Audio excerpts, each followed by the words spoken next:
What's going on, guys? Gabe the Great back here again with another video, and today I'm going to be doing a rebuild, a My League rebuild of the Philadelphia 76ers. Now, before I get started, first of all, I want to say shout out to you guys, the subscribers. Man, you guys have been showing me a lot of love, giving me a lot of great ideas for these videos, and I'm just grateful to be able to bring them to you guys. And so shout out to you guys. We're almost at 100 subscribers. Again, I know it's not a lot, man, but it means a lot to me. I enjoy editing these videos, obviously playing 2K for you guys, but thank you guys for the support. So we're going to go ahead and get into this rebuild. Now, I got to say a quick disclaimer. If you believe or like quote-unquote realistic rebuilds, this is not for you, okay? I do not believe in realistic rebuilds, because realistic rebuilds are nothing but you missing the playoffs for 5 to 7 years, and then eventually hiring a new coach and a new staff, and going out making some risk in free agencies along with a few good draft picks, and then eventually you make the playoffs. So I know there's a lot of people that talk about doing realistic rebuilds. I don't believe in realistic rebuilds, okay? Now, I am letting you see the settings. I do keep a lot of the trade restrictions on. So I can't trade newly signed rookies. I can't trade newly signed players. So all those things are in effect because I will be making a lot of trades. I'm going to take you guys through every single trade that I make, okay? I'm going to make a lot of trades, and you guys are going to see every single one of them.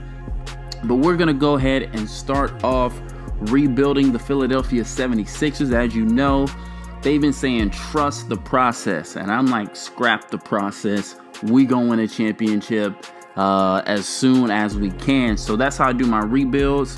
It's not necessarily a 1 or 2 or 3 or 5 year rebuild. It's when can we get a championship, or when can we be a serious contender. So that's what we're going for in this rebuild.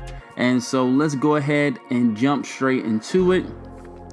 First thing I always look at when I'm rebuilding is who is available in free agency, who could help my team. And I see Chris Bosh, and I know that if I want to sign Chris Bosh, then I'm going to have to clear up some cap space.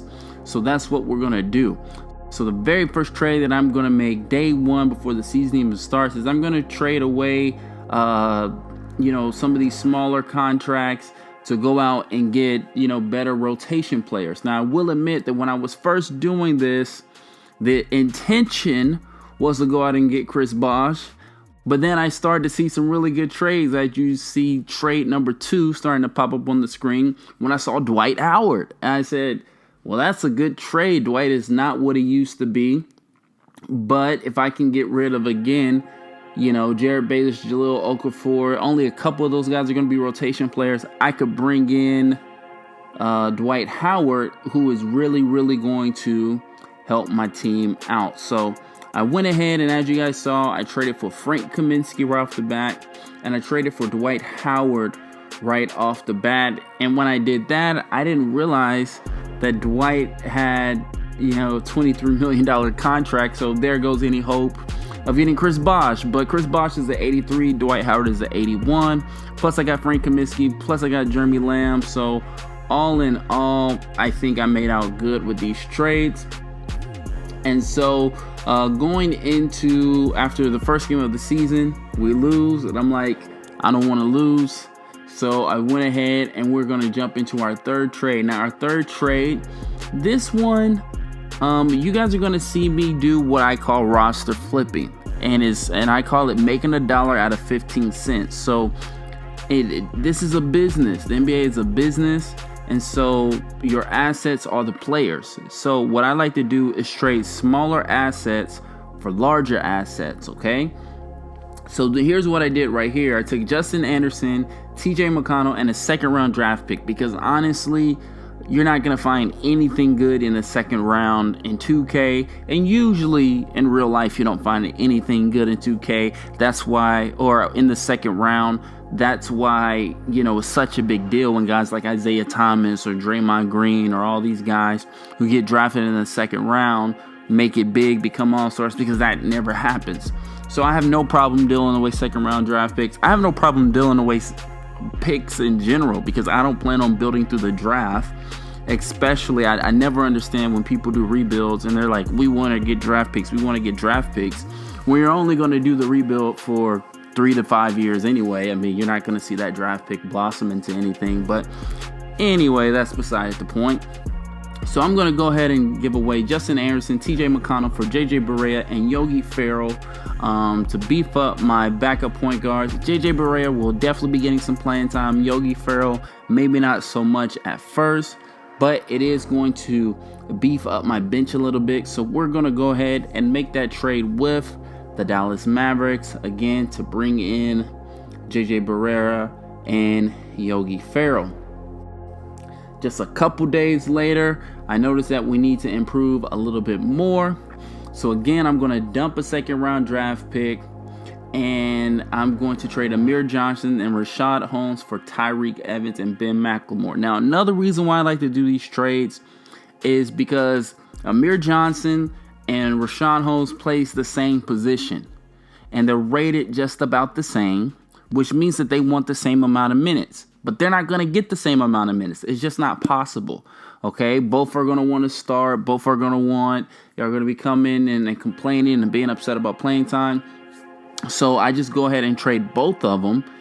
Let Memphis have that problem. And we're going to take Tyreek Evans and Ben McLemore. Ben McLemore, he's going to be 12th, 13th on our bench. So he's not going to get a lot of playing time. Tyreek Evans is going to be a starter or in the 6-man role. So we're going to go ahead and do that one right there. And a little bit later, now by this time I've used up again. I do have the trade restrictions on, so I can't just trade all willy-nilly whenever I feel like it. So the next trade doesn't happen until the end of December in my first year. As you see, our record is 8-16. And now I'm going to go ahead and trade Jeremy Lamb and Ben McLemore. Both have improved since being on our team. And now we're going to get Kenneth Faried. Okay, Jeremy Lamb was not a starter, although he can start on other teams in this league. And obviously Ben McLemore, he was used to being a rotation player, not a rotation player on my league. So I'm going to pick up Kenneth Faried, who is definitely a starting caliber power forward, along with Tyler Linden, who again, he's going to sit at the end of the bench. But again, I'm trading those two smaller, rotation player assets for a starter. And remember, Jeremy Lamb and Ben McLemore, these guys came from, like 72, 73 overall type players. I think I traded some 73 players for Jeremy Lamb. And then as you guys saw in the last one, I traded like a 75, 76 or something for Ben McLemore. Now I'm going to get a 79. So again, we're making improvements. We're above 500. Next trade is going to happen about 5 days after that one.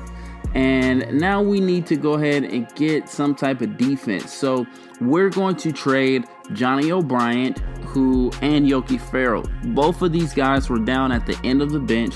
They're not getting a lot of playing time, but on other teams, hence the New Orleans Pelicans, they're going to get some playing time. So we're going to trade those two, a second round draft pick for Tony Allen. Tony Allen is great defensively, and he's going to get he's super low maintenance. He's not going to complain about playing time or anything. So we're going to go ahead and trade him. We'll also take over this young guy, Frank Jackson. Young guy, again, he's going to sit at the end of the bench, and we may use him for a trade later. The next trade is going to happen about a week after that one. We're already on trade number 7. And now we're going to trade Frank Kaminsky and Tyreek Evans. Now, this was actually giving up a lot. At first, I didn't want to do this one. I'm not going to lie. At first, I didn't want to do this one. But I thought, man, Zach LaVine is too good to pass up on. I think at the time he was averaging like 24 points per game. And I was like, I mean, if he's averaging 24 points per game or something crazy like that, I need to go ahead and make this deal with them. Frank Kaminsky, obviously, he's behind Dwight Howard and Joel Embiid, so he's not getting the playing time that he's want. Tyreek Evans is a starter, but so that is what it is. So we go ahead and get Zach LaVine, and also we'll get David Nwaba along for this trade as well. The next trade is going to happen again about 6 days after that trade, and now we're going to trade JJ Redick's super expensive contract and JJ Barea for a first-round draft pick that is lottery protected for Rudy Gay and Tony Parker. Now, how the Spurs came up off Tony Parker, I have no idea, but I'm going to take it because it's just my opinion. I think Rudy Gay is better than JJ Redick, and I think Tony Parker is better than JJ Barea. The first round draft pick I'm not so much worried about because, again, I don't plan on building through the draft. But number one, it's lottery protected. So in the worst case that we don't make the playoffs and we end up in the lottery, I keep the pick. But if we do make the playoffs, then awesome. That was the goal anyway. So I got no problem coming up off that one as well. So we're going to end up doing 8 trades in the first season. And the way it turned out was going into the last part of the season. As you guys see, we are number 3 in the East behind Toronto and I believe Washington it was. So we're going to go ahead and simulate these last few games. And as you see, Russell Westbrook wins MVP, Lonzo Ball, Rookie of the Year, Jeremy Lin, 6th Man, and all these other awards there. And so I don't believe we're going to have anybody on our team win any award. Actually, we do get Ben Simmons and Markelle Fultz. They do end up being on first team all rookie. That was expected. So that's awesome. But what's even more crazy is the 76ers are in the playoffs, right? So we took this team, made them a playoff team the first year. So here are your stats here. Zach LaVine, Markelle Fultz, Joel Embiid, Rudy Gay, Ben Simmons, Dwight Howard, Tony Parker. So as you see, man, we got some firepower on this team. Tony Allen was able to keep, a core of 3 together, which is usually unusual for me. But I was able to keep a core of them together. Nobody on our team made the All-Star team, but it is what it is. Maybe we'll get someone there in the next season. But we're going to go into the playoffs, and we're going to go up against the Chicago Bulls, so are going to knock us out in 5. So that is what it is. But hey, the Sixers are back in the playoffs. We are making some noise. And hey, the Bulls end up representing the East in the finals. How that happens, I have zero idea. But here we go. Now we are jumping into the offseason. Here you see some player retirements, jersey retirements, and some rules changes. There were no rule changes. And here you see the draft lottery. So we have no first round draft picks this year, which is fine because I traded them away. So here we are. We're just signing some staff real quick. I think we needed a trainer this year, and so we went ahead and grabbed a new trainer. Head scout and CFO.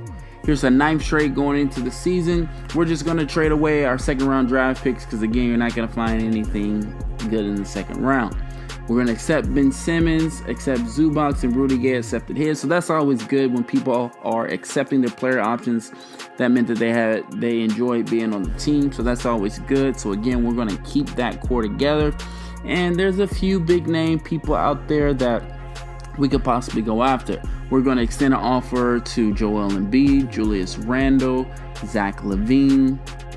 And so here we go into the off season, and I'm looking at Kevin Durant, and it appears that I'm only $18 million away from being able to make an offer to Kevin Durant and other big name free agents.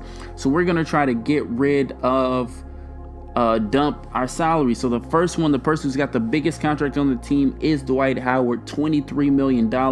So we're going to go ahead and trade him for Derek Favors, which works out because Dwight Howard, I believe, was coming off the bench, or I had him playing power forward because we do have Joel Embiid, was obviously a better center at this point in their career. So I went ahead and traded his salary. That's going to clear up about $12 million for me. So I'm feeling good about that. And so we're going to continue to go, and we're still about $6 million away from being able to make a run at Kevin Durant and other big name free agents.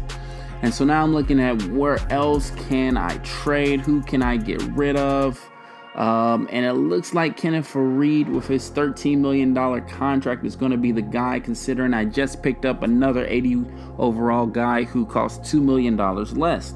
So again, this is all about salary dumping. So whenever a tip for you guys, if you want to make runs at big name free agents, just trade away these big contracts, clear up some cap space for yourself.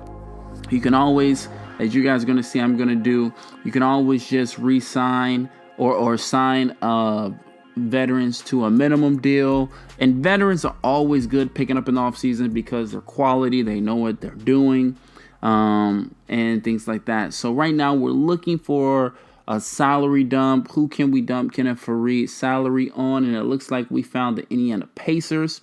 So we're going to go ahead and make this trade with the Indiana Pacers. We're going to trade away Kenneth Faried, a first-round draft pick in 2021 for Domantas Sabonis and Ike Enimakabagaduru, however you say his name.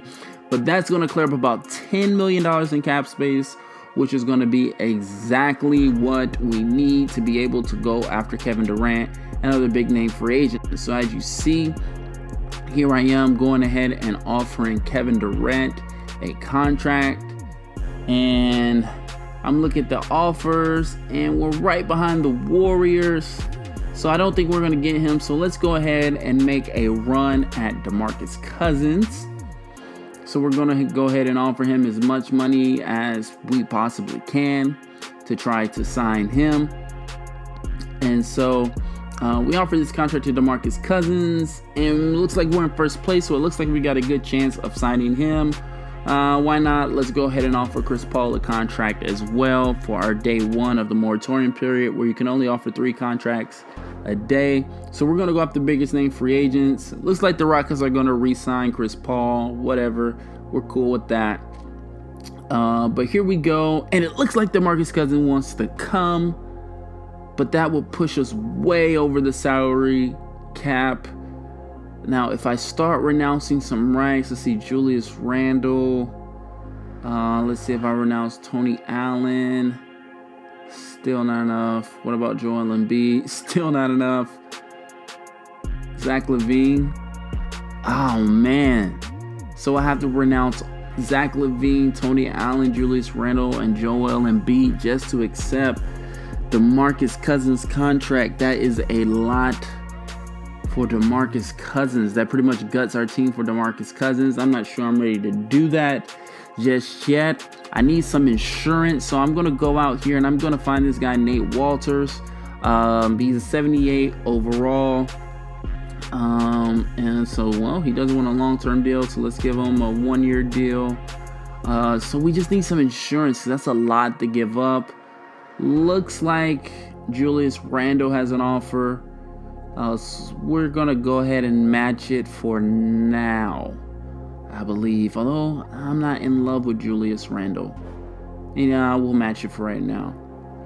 But man, DeMarcus Cousins. Now that I signed Nate Walters, because I had to gut my team. I have to gut my team to get him. I'm going to make DeMarcus Cousins another offer and see what I can do here. Now that I got Nate Walters, I don't feel as bad about renouncing rights to all those guys. Zach LaVine's prepared to accept that offer from the Lakers. But we still need to dump some salary. So we're going to trade Robert Covington to the Jazz for this guy. I didn't really even see who he was. I just know that it's going to clear up $9 million in cap space, and we get a first round draft pick out of it, lottery protected from the Jazz. So that was a really good trade right there, in my opinion. Is that enough? Still not enough to sign DeMarcus. I'm all in on DeMarcus Cousins now. I got to go get DeMarcus Cousins some way, somehow. Let's see. Let's go back to the trade block.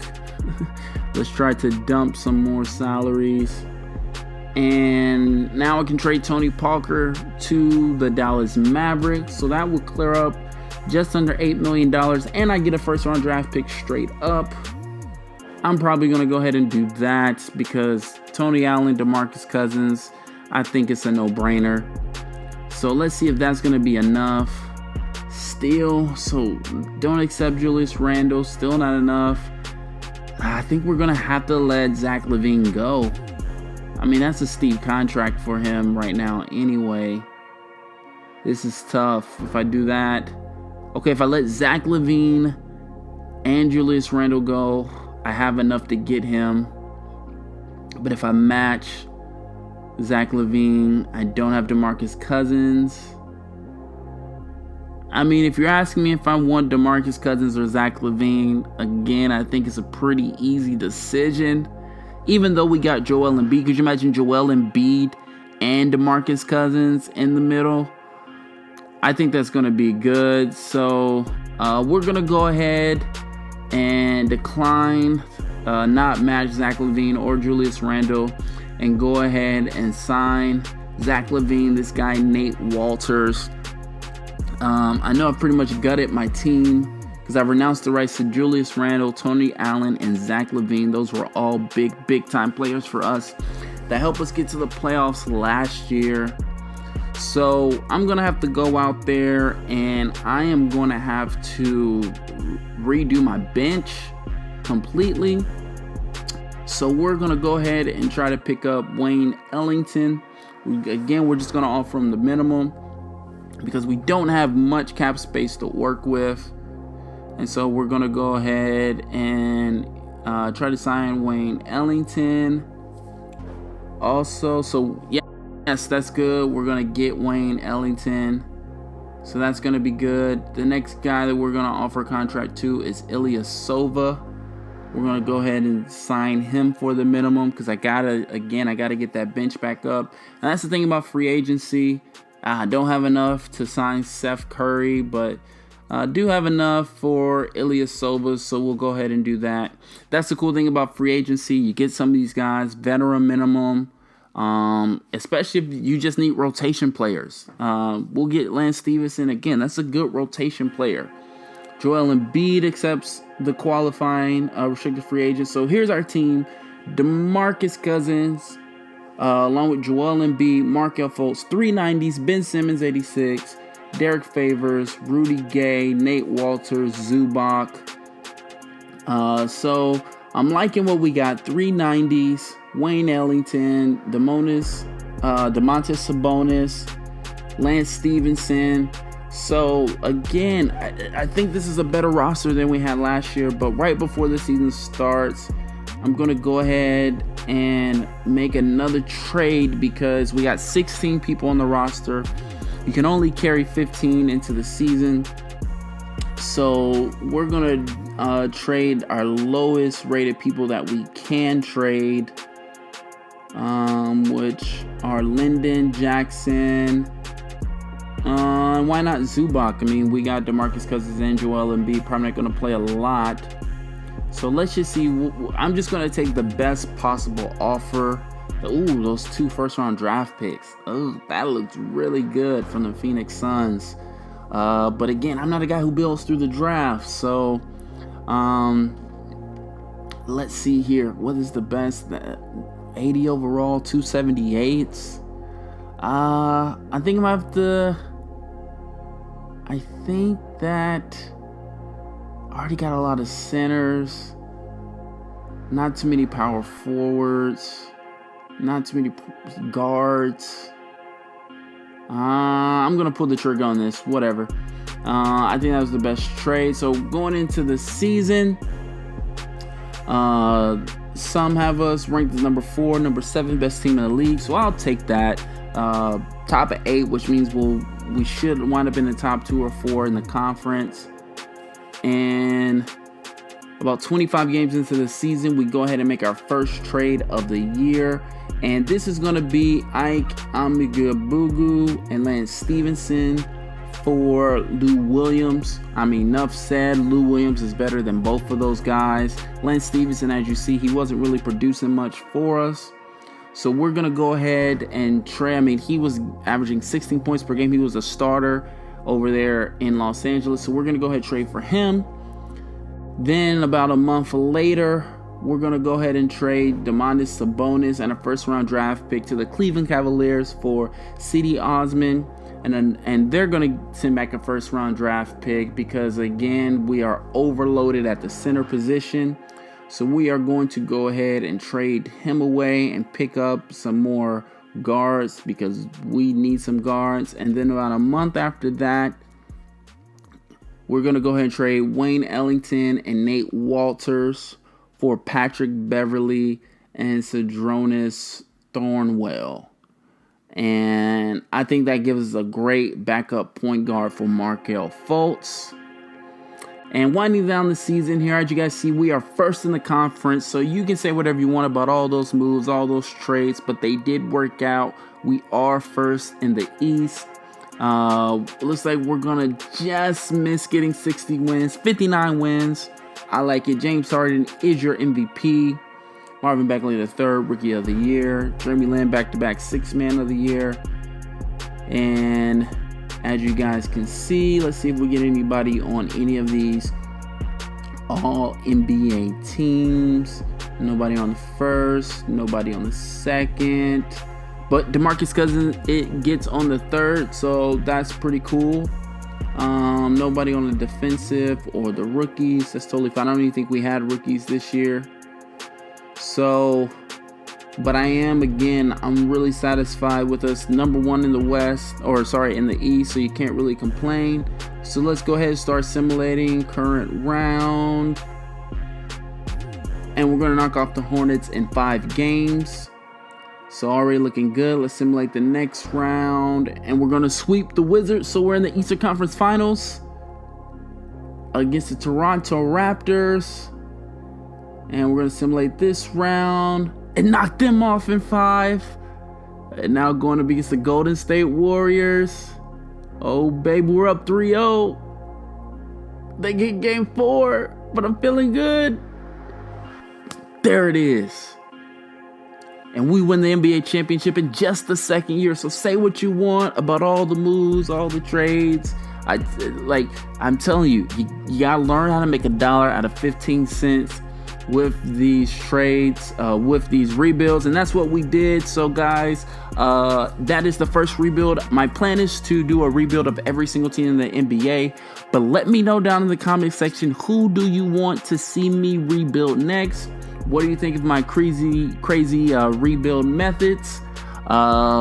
And let me know what you guys think in the comment section. Thank you guys so much for watching. Thank you guys so much for the support. We're almost at 100 subscribers. So subscribe to the channel if you're new, and I will see you guys later. Peace.